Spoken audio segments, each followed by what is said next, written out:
Vážení členovia a priatelia klubu akcionárov VVS, vítame vás pri ďalšom videu, pri ďalšom rozhovore s našou členkou klubu akcionárov a takisto akcionárkou Východoslovenskej vodárenskej spoločnosti, starostkou Komorovou Hyľovskou. Za pani starostkou sme prišli do obce Poproč a prišli sme sa s ňou porozprávať o tom, čo nové v obci pripravujú, ako sa im darí využívať výnosy z dlhopisového programu garantovaných výnosov a čo sa podarilo za tieto výnosy v obci zveľadiť, skrášliť a urobiť.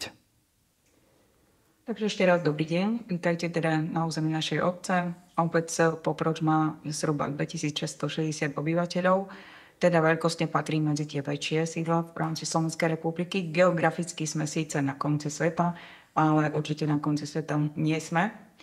Vždy sme boli, a teda dovolím si tvrdiť aj, že sme dynamickou obcou, ktorá sa neustále rozvíja a neustále vlastne rekonštruuje majetok, ktorý má, lebo toho majetku máme skutočne veľa. Aj tých verejných budov, tým, že tu máme veľmi kvalitnú infraštruktúru a tých verejných budov máme veľmi veľa, tak zase potrebujeme veľmi veľa finančných prostriedkov na to, aby sme ich dostávali do stavov, ktorý je potrebný a teda vhodný v dnešnej doby. Tak sa nám postupne podarilo rekonštruovať už viacero, respektíve už skoro všetky verejné budovy na území obce, ale stále je to roboty veľa, roboty sa nebojíme. Skôr je našou bojačkou dnešnej doby všeobecné, už známe financovanie samospráv na Slovensku, pretože tých peňazí je stále menej a menej. A keďže naša obec je prioritne závislá od peňazí, ktoré dostávame zo štátu ako výnos z daní, tak vlastne je to citeľne na našom rozpočte vidieť a vnímať, pretože je stále nižší a nižší, bohužiaľ. A máme teda čo robiť, aby sme to zvládli, ale na druhej strane moja osobná filozofia je taká, že nie je umením robiť, ak peniaze sú, ale umením je robiť, ak peniaze nie sú. Čiže spoločne s poslancami obecného zastupiteľstva veľakrát sedíme a rozmýšľame a delíme aj to málo, čo máme tak, aby tu nezastal ani šport, aby tu ďalej existovala kultúra, ale hlavne, aby sme takisto nezastavili investície. Tuto v obecnom zastupiteľstve panovali rôzne názory. Ako sa to nakoniec podarilo vysvetliť? Podarilo sa to vysvetliť vlastne aj tým, že zástupcovia boli na zastupiteľstve a vysvetlili poslancom, hlavne tým, ktorí mali nejakú nedôveru sebe zasiatú. Nemyslím si, že 100% presvedčili a teda aj to hlasovanie tuším nedopadlo 100%, ale väčšina napokon rozhodla, že vstúpime do dlhopisového programu vodárenskej spoločnosti, lebo sme to posúdili ako výhodu. Ja ako starostka obce som sa snažila vlastne im zosumarizovať rôzne právne stanoviská, rôzne analýzy, aby jednoducho mali poslanci oporu a cítili nejakú istotu, že teda svojim rozhodnutím nespôsobia obci nejakú škodu.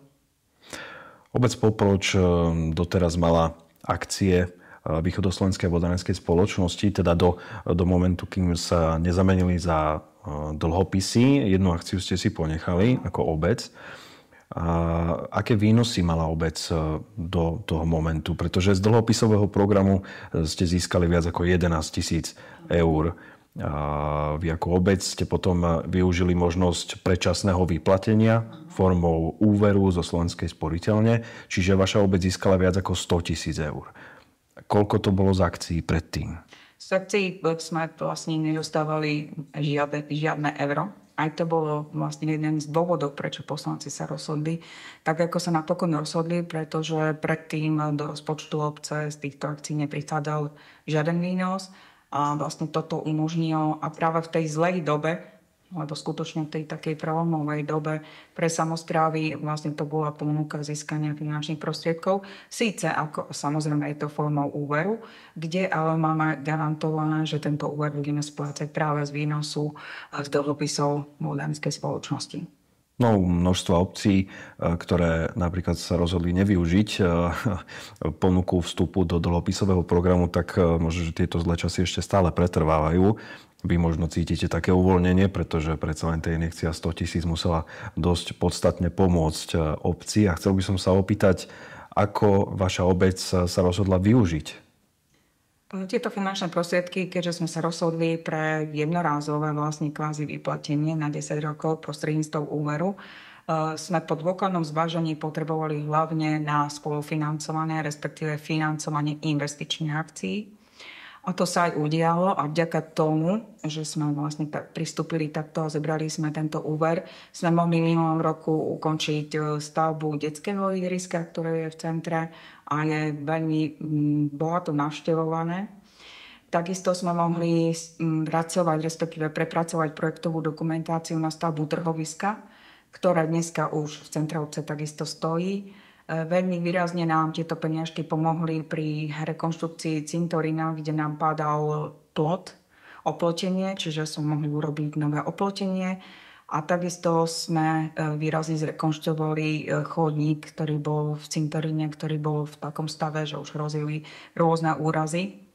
Takže dneska ten cintorín máme aj vďaka tomu veľmi, síce je to cintorín, ale myslím veľmi dôstojný, to je asi správny výraz, veľmi dôstojný a keďže sme sa snažili rozložiť tieto peniažky tak, aby každá generácia mala niečo z týchto peňazí v popročí, tak sa nám podarilo aj časť peňazí zainvestovať do výstavby, respektíve rekonštrukcie priestorov v budove, ktorú obec mala, a to na vznik športového centra, ktoré vlastne dneska slúži nie len mladšej generácie, ale vekovo vlastne všetkým obyvateľom Popročia, pretože dneska sa tam vlastne môžu a majú možnosť priestory na to, aby prišli si zacvičiť, respektíve rôzne pohybové aktivity pre rôzne vekové skupiny obyvateľov. Tento priestor dnes ponúka.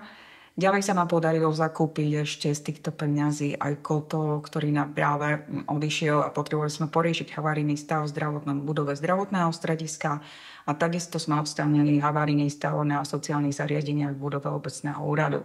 Čiže myslím, že maximálne efektívne sme využili tieto finančné prostriedky a že sme ich teda neprejedli, ale že tieto finančné prostriedky priniesli osob pre veľkú väčšinu obyvateľov obce. Teraz ste vymenovali veľké množstvo aktivít, ktoré sa naozaj podarilo vykonať prakticky naraz, ak by som to mal takto zjednodušiť. Množstvo obcí o takýchto veciach možno sníva, alebo to robí dlhé roky, aby sa k tomu dostali. Za akým zhruba rozpočtom doteraz pracovala vaša obec ročne? No, ak si očistíme, teda, respektíve ak zoberieme náš rozpočet, ale spoločne s príspevkovými organizáciami, alebo máme vlastne, sme zriaďovateľom základnej školy s materskou školou a takisto domov a dôchodcov, ktorí sú financovaní vlastne síce ako prenesený výkon, ale vstupujú do nášho rozpočtu, tak zhruba 3,5 milióna eur. 3,5 milióna. To je neuveriteľné. Ja som si všimol, naozaj tá základná škola spoločne s materskou školou, to je obrovský komplex na to, že, ako som sa dozvedel, je Poproč koncová obec. Správne som to povedal? Koncová, čiže za Popročom už nie je cesta. Treba sa vrátiť. Áno, treba sa vrátiť. Tak aj napriek tomu obec Poproč je v krásnom, nádhernom stave, má obrovskú základnú školu, akú majú naozaj iba mestá. V iných obciach som takéto veľké základné školy nevidel. A má nádherné námestie v okolí kostola, ktorý som zistil, že je srdcom obce. Čo by ste nám mohli povedať napríklad o tom kostole a o tom námestí? To námestie a ten kostol samozrejme je takým našim srdcom obce, to je prirodzené. A práve aj z toho dôvodu, že to námestie niekedy tak nevyzeralo, ako vyzerá dneska. Ale ten kostol tam je teda dlhé obdobie, teraz vám rok nepovie presne, odkedy tam je, ale teda bol postavený, ale jednoducho je srdcom a pretrváva veky. Takže našou snahou bolo aj ako obce zrekonštruovať aj priestor okolo kostola a tak vznikol vlastne, to bol tiež veľký projekt rekonštrukcie centra obce, ktorý bol financovaný takisto prostriedkov Európskej únie. A vtedy sa nám podarilo vytvoriť to úžasné námestie, ktoré myslím si, že aj z vrchu vyzerá zaujímavo. A jeho tvorca, teda ten architekt, ktorý to tvoril, tak to robil skutočne srdcom a veľmi tak citlivo architektonicky, čiže myslím, že to cítiť.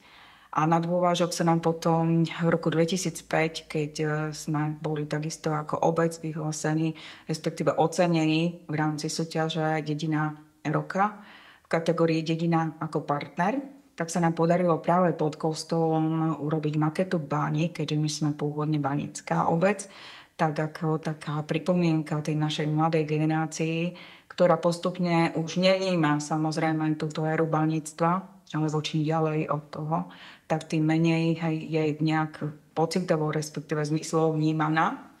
Samozrejme, v škole sa učia, o tom stále hovoríme, ale je lepšie raz vidieť, ako stokrát počuť sa hovorí, tak prišli sme s tou myšlienkou urobiť maketu bane práve pod kostolom, pretože je to vlastne taký pamätník tým našim baníkom v tomto priestore.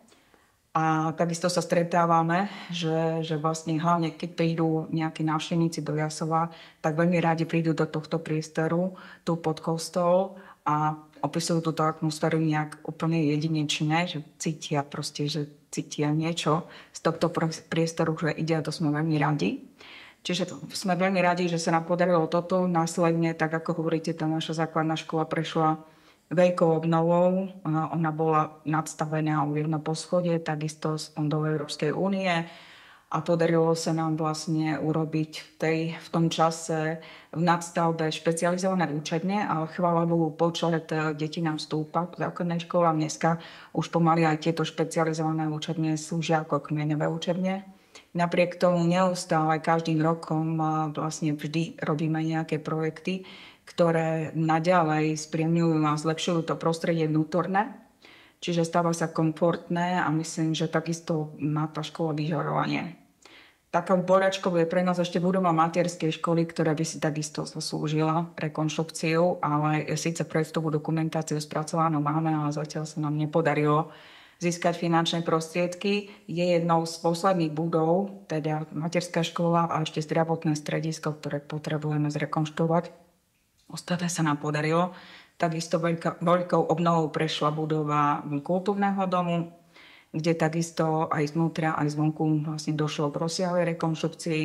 Celé okolie vlastne bolo zrekonštruované kultúrneho domu z ďalšieho eurofondového projektu a to bol projekt vodozádržných opatrení, kde sa urobili nové chodníky, všetko vodopriepustné, urobila sa dažďová záhriada, veľké nádrže na zachytávanie dažďovej vody, ktoré následne slúžia na zavlažovanie vlastne trávnika v celom okolí. Čiže celkom sa nám darí získavať finančné prostriedky z fondov, ale nespíme na Vavrinoch, ale snažíme sa aj ďalej. A hlavne tejto lebo každý projekt donesie nejaké mimo rozpočtové zdroje, čo je veľmi podstatné pre nás. Teraz, keď ste hovorili o vode, ja som počul, že v poslednom období ste mali aj neľahkú situáciu práve s vodným zdrojom. Ako to prebiehalo? Čo nám o tom viete viac povedať? No, táto situácia sa ťahala už zhruba 2 roky od obdobia, kedy počas prudkého dažďa a búrky vlastne došlo k problémom na vodnom zdroji, ktorý sme mali. My máme povrchový vodný zdroj Zábava v Popročí a takisto aj potok, lenže došlo k tomu, že teda ten prívalový dážď poškodil objekty. A 2 roky sme boli bez nášho vodného zdroja, teda boli sme len závislí od vody, ktorá bola tlačená z vodného zdroja z Jasova. Ale tam bolo veľké riziko, lebo samozrejme to množstvo vody, ktoré bolo možné vytlačiť týmto radom, ktorý chvála Bohu, že je z Jasova, ale nebol postačujúci pre odber vody v Popročí. A hlavne sme sa dostali do problémov na začiatku tohto leta, veľkých problémov, kedy prišli horúčavy. Ten odber bol velikánsky a došlo k neustálym odstávkam na regulácii vody.